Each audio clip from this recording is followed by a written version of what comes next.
तो आज हम करने वाले हैं must have been past modal verb passive voice. तो मस्ट हैव बीन को आपको समझने से पहले पता होना चाहिए कि मस्ट हैव किस लिए यूज़ करते हैं।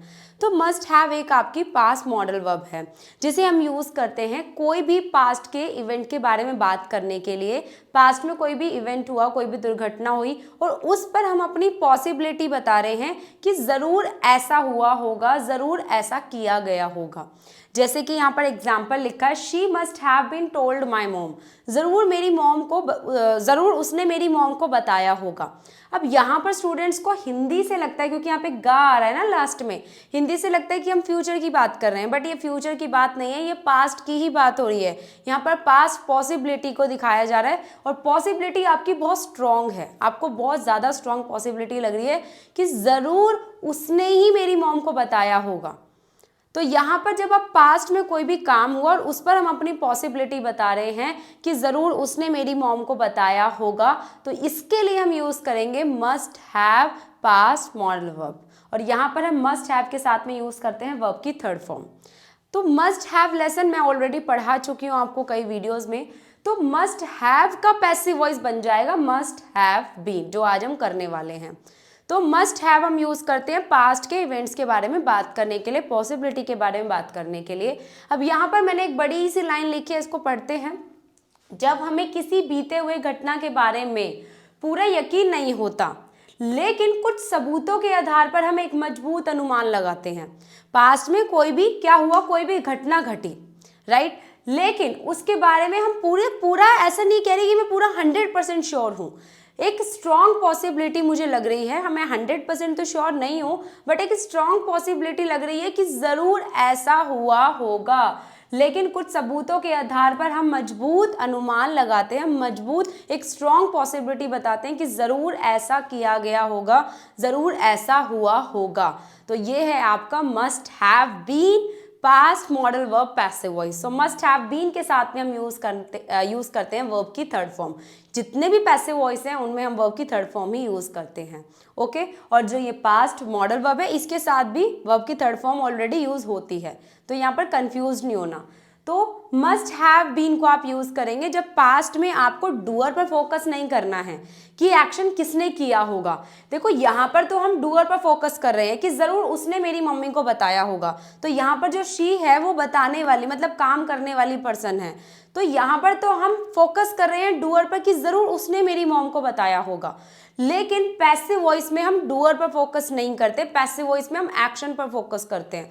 अब आपको अगर पैसिव वॉइस नहीं पता कि हम क्यों यूज़ करते हैं, कैसे यूज़ करते हैं, किस सिचुएशन में यूज़ करते हैं, किस कंडीशन में यूज़ करते हैं, तो मैं हर एक वीडियो में एक्सप्लेन नहीं कर सकती। मैंने ऑलरेडी इस पर एक वीडियो अपलोड की है जिसमें सिर्फ मैंने इंट्रोडक्शन दिया कि पैसिव वॉइस को आपको क्यों यूज़ करना है।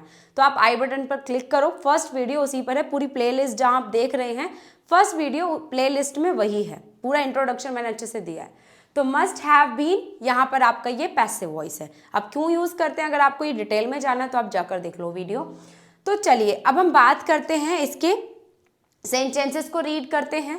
अब जितने भी पैसिव वॉइस के सेंटेंसेस होते हैं उसमें स्टूडेंट्स को ये कंफ्यूजन रहती है कि वहाँ पर ट्रांसलेट कैसे करें सेंटेंस को, क्योंकि सेंटेंस में डूअर तो होता ही नहीं है, जो काम करने वाला बंदा होता है वो पैसिव वॉइस में होता ही नहीं है, क्योंकि पैसिव वॉइस बने ही उस सिचुएशन के लिए जिसमें हमें डूअर पर फोकस ना कर एक्शन को हाईलाइट करना हो, एक्शन पर फोकस करना हो, या फिर हमें पता ही नहीं है कि डूअर है कौन। दोनों सिचुएशन हो सकती हैं। तो यहाँ पर स्टूडेंट्स को ये कन्फ्यूजन रहती है कि जब डूअर ही नहीं है तो हम सेंटेंस कैसे बनाएंगे, क्योंकि स्टार्टिंग से आपको आदत हो गई है अब कि डूअर वहाँ पर होता है और डूअर सबसे पहले आएगा, उसके बाद helping verb, then verb, right. लेकिन यहाँ पर तो डूअर ही नहीं है। अब पैसिव वॉइस में आप 3 कंडीशन के साथ में सेंटेंसेस को ट्रांसलेट कर सकते हैं। तो अगर पूरे सेंटेंस में कोई भी नाउन है, पूरे सेंटेंस में कोई भी नाउन है, तो आप सेंटेंस बनाएंगे नाउन से। आप सेंटेंस को बनाना फ्रेम करेंगे नाउन से। सबसे पहले नाउन आएगा, उसके बाद आएगा must have been and then verb की थर्ड फॉर्म जो एक्शन है। जैसे कि यहाँ पर सेंटेंस देखो, मैंने यहाँ पर सेंटेंस लिखा है, the wallet must have been stolen at the market. ज़रूर मार्केट में वॉलेट पर्स ज़रूर मार्केट में चोरी हुआ होगा। वॉलेट यहाँ पर क्या है, एक नाउन है, द से भी पता चल रहा है वॉलेट क्या है, एक नाउन है। तो द वॉलेट इसीलिए यहाँ पर आया क्योंकि आपको भी पता है मैं किस वॉलेट की बात कर रही हूँ, मुझे भी पता है, इसलिए द हम यहाँ पर यूज़ कर रहे हैं। आर्टिकल्स पर भी हम बहुत ही जल्दी एक वीडियो बनाएंगे, आपको अच्छे से एक्सप्लेन करेंगे। तो the wallet must have been stolen at the market, ज़रूर मार्केट में जो वॉलेट है वो चोरी हुआ होगा, राइट। आप मार्केट गए, पर्स में आपका वॉलेट था, ठीक है, आप मार्केट से वापस आए घर पर, आपने चेक किया आपका पर्स गायब, चोरी हो गया, गायब। अब मैं कह रही हूँ कि ज़रूर मार्केट से तुम्हारा पर्स चोरी हुआ होगा, राइट। अब किसने किया चोरी, यहाँ पर तो है ही नहीं सेंटेंस में, यहाँ पर तो बस नाउन है। तो सेंटेंस यहाँ पर क्या है, नाउन से सेंटेंस बनाना आपको शुरू करना है। तो फर्स्ट कंडीशन ये है कि अगर पूरे सेंटेंस में नाउन है तो नाउन से सेंटेंस बनाना शुरू करो। और अगर सेंटेंस में नाउन भी नहीं है, अगर सेंटेंस में नाउन नहीं है, कोई ऑब्जेक्ट है। अब ऑब्जेक्ट क्या होता है, देखो यहाँ पर ये सेंटेंस रीड करो, Radha must have been forced to go there, Radha को जरूर वहां जाने के लिए मजबूर किया गया होगा। अब यहाँ पर आप कहेंगे मैम राधा तो यहाँ पर डूअर आ गया, ये तो आपका डूअर है, आप तो कह रहे हैं कि पैसिव वॉइस में डूअर नहीं आते हैं। ये जो राधा है गाइज, ये आपका डूअर नहीं है, ये आपका ऑब्जेक्ट है। और पैसिव वॉइस का रूल ये होता है कि ऑब्जेक्ट मतलब कि पहले तो आपको ये पता होना चाहिए ऑब्जेक्ट क्या होता है। ऑब्जेक्ट वो होता है जिसका जो डूअर काम कर रहा है उसका असर जिस पर पड़ता है, उसके लिए जिसके लिए वो काम किया जाता है वो डूअर होता है। जैसे मैं कह रही हूँ मैं तुम्हें पढ़ा रही हूँ, मैं यहाँ पर डूअर हूँ और मैं पढ़ा किसे रही हूँ आपको, तो मैं सब्जेक्ट हूँ, आप ऑब्जेक्ट हो, ठीक है। तो यहाँ पर जो राधा है, राधा एक ऑब्जेक्ट है और उसे यहाँ पर पैसिव वॉइस में ट्रांसलेट करना है हमें सेंटेंस को। तो ऑब्जेक्ट को हमने क्या किया, सब्जेक्ट बनाकर सेंटेंस को फ्रेम किया। अब यहाँ पर देखो, Radha must have been forced to go there, जरूर राधा को वहां जाने के लिए मजबूर किया गया होगा। अब वो खुद तो मजबूर हुई नहीं होगी, मजबूर कोई ना कोई तो करता ही है ना, लेकिन जिसने मजबूर किया है वो सेंटेंस में नहीं है, डूअर है ही नहीं। मैंने तो नहीं कहा कि मैंने राधा को मजबूर किया वहां जाने के लिए, नहीं। यहाँ पर तो सेंटेंस में ये बात हो रही है कि जरूर राधा को वहां जाने के लिए मजबूर किया गया होगा। मजबूर करने वाला बंदा जो है वो हमें पता ही नहीं है, तो इसीलिए पैसिव वॉइस में सेंटेंस ट्रांसलेट किया जा रहा है। तो यहाँ पर जो राधा है वो डूअर नहीं है गाइज, वो एक आपकी ऑब्जेक्ट है। तो सेंटेंस में अगर ऑब्जेक्ट है वो कोई आपका प्रोनाउन भी हो सकता है, शी, ही, इट, नेम भी हो सकता है। जैसे कि यहाँ पर देखो she must have been selected for the job, जरूर उसे जॉब के लिए सिलेक्ट कर लिया गया होगा। ये पूरा एग्जाम्पल अभी हम रीड करेंगे। तो यहाँ पर जो शी है वो भी हो सकता है, ऑब्जेक्ट आपका शी, ही, इट, नेम कुछ भी हो सकता है। तो वो आपका ऑब्जेक्ट है, मतलब कि वो डूअर नहीं है, वो एक्शन नहीं कर रहा सेंटेंस में, ओके। उसके लिए एक्शन किया जा रहा है, उसका एक्शन पर असर पड़ रहा है। तो जब भी सेंटेंस में अगर नाउन है तो सेंटेंस आप नाउन से बनाओ, अगर सेंटेंस में ऑब्जेक्ट है तो आप सेंटेंस ऑब्जेक्ट से बनाओ। अब अगर सेंटेंस में ना ही ऑब्जेक्ट है ना ही आपका नाउन है तो सेंटेंस आपको बनाना है इट से। किससे बनाना है, इट से सेंटेंस बनाना है। जैसे कि यहाँ पर देखो, it must have been stolen last night, जरूर वह रात में चोरी हुआ, लास्ट नाइट चोरी हो गया होगा। अब यहाँ पर वह क्या है हमें तो पता ही नहीं चल रहा। अगर मैं इस सेंटेंस को हटा दूं, पूरा ये जो पहला वाला पार्ट है अगर मैं ये हटा दूं और मैं सेंटेंस को सिर्फ इतना लिखूं, it must have been stolen last night, तो यहाँ पर तो आपका ना ही नाउन है ना ही ऑब्जेक्ट है। तो यहाँ पर इट हम यूज कर रहे हैं सिर्फ एक्शन को बताने के लिए। जब पूरे सेंटेंस में एक्शन हो, नाउन भी ना हो, ऑब्जेक्ट भी ना हो, तो वहां पर इट से सेंटेंस बनता है। क्योंकि वो जो इट है ना, वो आपको ये बता रहे कि हाँ किसी ना किसी चीज के बारे में बात हो रही है, किसी नाउन के बारे में बात हो रही है, और उस नाउन को आपने प्रोनाउन बना दिया इट में। जैसे कि अब हम पूरे एग्जाम्पल्स रीड करते हैं, उससे आपको इस सिचुएशन के अकॉर्डिंग समझ में आएगा। तो बस आपको मैं इतना क्लियर करना चाहती थी कि जितने भी आप वैसे वॉइस के सेंटेंसेस ट्रांसलेट करते हैं तो आपको कंफ्यूज नहीं होना, आपको मेक श्योर रहना है कि अगर आप तीन बातें याद रखो बस। अगर उसमें नाउन है तो नाउन से सेंटेंस को फ्रेम करो, अगर उसमें ऑब्जेक्ट है तो ऑब्जेक्ट से सेंटेंस को फ्रेम करो, और अगर सेंटेंस में ऑब्जेक्ट भी नहीं है, नाउन भी नहीं है, तो सेंटेंस को इट से फ्रेम करो। ओके, तो चलो अब हम रीड करते हैं इन एग्जाम्पल्स को और समझते हैं मस्ट हैव बीन को और ज़्यादा डिटेल में। तो यहाँ पर एग्जाम्पल लिखा है, सबसे पहले स्ट्रक्चर क्या रहेगा ये देखते हैं। सब्जेक्ट, कोई भी सब्जेक्ट। अब यहाँ पर सब्जेक्ट ये मत समझना कि मैम आपने तो कहा था कि पैसिव वॉइस में तो सब्जेक्ट होता ही नहीं है। मैंने ऐसा कुछ भी नहीं कहा, आपने गलत सुना, आपने गलत समझा। मैंने कहा कि पैसिव वॉइस में डूअर नहीं होता है। पैसिव वॉइस में तो सब्जेक्ट तो होगा ही ना, हर एक सेंटेंस में सब्जेक्ट होता है, सब्जेक्ट के बिना तो सेंटेंस इनकम्प्लीट है। तो सब्जेक्ट तो होता है, लेकिन पैसिव वॉइस में डूअर नहीं होता है, काम करने वाला बंदा नहीं होता है। तो यहाँ पर जो सब्जेक्ट है वो काम करने वाला बंदा नहीं है, यहाँ पर सब्जेक्ट कुछ भी हम बता रहे हैं, या तो वो कोई नाउन है या कोई वो ऑब्जेक्ट है, या फिर इट से सेंटेंस बनाएंगे। ओके, तो सबसे पहले आपका सब्जेक्ट, उसके बाद मस्ट हैव बीन सभी के साथ में, एंड देन वर्ब की थर्ड फॉर्म, और बाकी का जो सेंटेंस बचेगा वो आपका ऑब्जेक्ट में आ जाएगा, जो भी सेंटेंस का पार्ट होगा। अब एग्जाम्पल्स रीड करते हैं। The jewellery is missing from the locker. जो ज्वेलरी हैं वो लॉकर से गायब हैं। It must have been stolen last night. जरूर लास्ट नाइट को वो चोरी हो गई होंगी। अब एक्शन तो हो गया ना, अब ध्यान से समझो, क्या आपको ऐसा लग रहा है कि यहाँ पर फ्यूचर की बात हो रही है? बिल्कुल भी नहीं है, यहाँ पर पास्ट की बात हो रही है, क्योंकि चोरी हो चुकी है और जो ज्वेलरी है वो सब गायब हो चुकी हैं। हम तो पास्ट में कोई दुर्घटना घटी और उस पर हम अपनी स्ट्रॉन्ग पॉसिबिलिटी दिखा रहे हैं कि लॉकर, भाई सब कुछ घर में आपको लग रहा है कि भाई मतलब गड़बड़ लग रही है, लग रहा है चोरी हुई है, और आपने देखा कि लॉकर से ज्वेलरी भी गायब है, तो आप क्या अनुमान लगाएंगे सिचुएशन में? यही तो होगा कि जरूर the jewellery is missing from the locker. जो ज्वेलरी है वो लॉकर से गायब है, जरूर वह लास्ट नाइट चोरी हो गई होंगी। तो यहाँ पर ज्वेलरी के लिए हमने इट का यूज किया है। तो सेंटेंस में अगर एक बार किसी भी नाउन को आप इंट्रोड्यूस कर देते हैं, उसके बाद आप उसको इट से सेंटेंस को बना सकते हैं, अगर वो नॉन लिविंग थिंग है। ठीक है, तो यहाँ पर आपने क्या कहा कि it must have been stolen last night. क्या आपको पता चल रहा है किसने चोरी की? नहीं पता चल रहा, डूअर है ही नहीं सेंटेंस में, इसीलिए हम इस सेंटेंस को पैसिव वॉइस में ट्रांसलेट कर रहे हैं। ठीक है, तो जो ज्वेलरी है वो गायब है लॉकर से।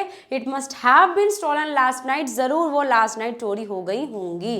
पास्ट की बात हो रही है, फ्यूचर की बात नहीं हो रही है, क्योंकि चोरी होने का काम हो चुका है, एक्शन हो चुका है, और उस पर हम अपनी स्ट्रॉन्ग फीलिंग बता रहे हैं, स्ट्रॉन्ग पॉसिबिलिटी बता रहे हैं, sorry. She looks very happy today. आज वो बहुत खुश लग रही है, बहुत खुश है आज वो। She must have been selected for the job. जरूर उसे जॉब के लिए सिलेक्ट कर लिया गया होगा, जरूर वो जॉब के लिए सिलेक्ट हो गई होगी। ठीक है, किसने सिलेक्ट किया ये सेंटेंस में है ही नहीं, और ये बताना जरूरी भी नहीं है। बताना जरूरी ये है कि वो सिलेक्ट हो गई है, बस उसे सिलेक्ट, वो जरूर उसे सिलेक्ट कर लिया गया होगा, ऐसा मुझे पॉसिबिलिटी लग रही है, स्ट्रॉन्ग पॉसिबिलिटी लग रही है, लेकिन मैं 100% भी श्योर नहीं हूँ कि इसीलिए ही वो खुश है। अब वो इंटरव्यू देने गई, वो वापस आई, वो बहुत खुश लग रही है, तो मैं संभावना पॉसिबिलिटी बता रही हूँ कि वो बहुत खुश लग रही है, ज़रूर वह जॉब के लिए सिलेक्ट हो गई होगी, ज़रूर उसे जॉब के लिए सिलेक्ट कर लिया गया होगा। ठीक है, next sentence, the window is broken. खिड़की जो है वो टूटी हुई है। ठीक है, it must have been broken by a strong wind. यहाँ पर हम कह रहे हैं कि ज़रूर वह तेज हवा से टूट गई होगी। आई होप आपको समझ में आ रहा होगा। The car is completely damaged. Car जो है पूरी तरह से डैमेज्ड है, पूरी तरह से टूट चुकी है, पूरी तरह से टूटी हुई है। It must have been hit by a truck. ज़रूर से किसी ट्रक के द्वारा हिट किया गया होगा, ज़रूर से किसी ट्रक ने हिट किया होगा। तो यहाँ पर हम किसने हिट किया ये सेंटेंस में बात ही नहीं हो रही है। सेंटेंस में बात ये हो रही है कि कार जो है वो डैमेज्ड हो गया, ज़रूर मुझे पॉसिबिलिटी लग रही है कि ज़रूर किसी ट्रक ने उसे, ज़रूर किसी ट्रक के द्वारा उसे हिट किया गया होगा। ठीक है, next example, the phone is missing. Phone गायब है। It must have been stolen. ज़रूर वो चोरी हो गया होगा। ठीक है, मैं कोई भी दुर्घटना, आप इसको तो आप किसी भी सिचुएशन में यूज़ कर सकते हो। ठीक है, द फोन, जो फ़ोन है वो गायब है, the phone is missing, it must have been stolen. ज़रूर वह चोरी हो गया होगा। किसने चोरी किया नहीं पता। ठीक है, next sentence, the floor is wet. जो फर्श है वो गीला है। It must have been mopped recently. ज़रूर उस पर अभी पोछा लगाया गया होगा, ज़रूर फर्श को भी पोछा लगाया गया होगा, मॉप्ड किया गया होगा। किसने मॉप किया है? डूअर कौन है? सेंटेंस में है ही नहीं। ओके, नेक्स्ट एग्जाम्पल है, अब यहाँ पर ये भी आप देख लो कि मॉपिंग का जो काम है वो हो चुका है, और उस पर हम अपनी पॉसिबिलिटी, स्ट्रॉन्ग पॉसिबिलिटी दिखा रहे हैं कि ज़रूर फर्श को पोछा लगाया गया होगा क्योंकि वो गीला है, ऐसी मुझे संभावना लग रही है। लेकिन कुछ और सिचुएशन भी हो सकती है, 100% में श्योर नहीं हूँ। नेक्स्ट एग्जाम्पल, ये हम ऑलरेडी डिस्कस भी कर चुके हैं, the wallet must have been stolen at the market. ज़रूर मार्केट में वॉलेट चोरी हो गया होगा। किसने चोरी किया नहीं पता, एक्शन भी हो चुका है, पास्ट की बात हो रही है। मुझे संभावना लग रही है कि मार्केट से चोरी हुआ होगा, लेकिन हो सकता है आप जब आ रहे थे मेट्रो से भी आए होंगे, आप बस से आए होंगे, तो हो सकता है वहाँ भी चोरी हुआ हो। लेकिन मुझे ज़्यादा स्ट्रॉन्ग पॉसिबिलिटी क्या लग रही है कि वो मार्केट से चोरी हुआ होगा। Next example, Radha must have been forced to go there. ज़रूर राजा को वहाँ जाने के लिए मजबूर किया गया होगा। राधा खुद मजबूर नहीं हुई है, उसे किसी के द्वारा मजबूर किया गया होगा, सेंटेंस में डूअर है ही नहीं। The road must have been damaged due to heavy rain. Heavy rains, ज़रूर जो रोड है वो डैमेज हो गया होगा हैवी रेन के कारण, हैवी रेन की वजह से।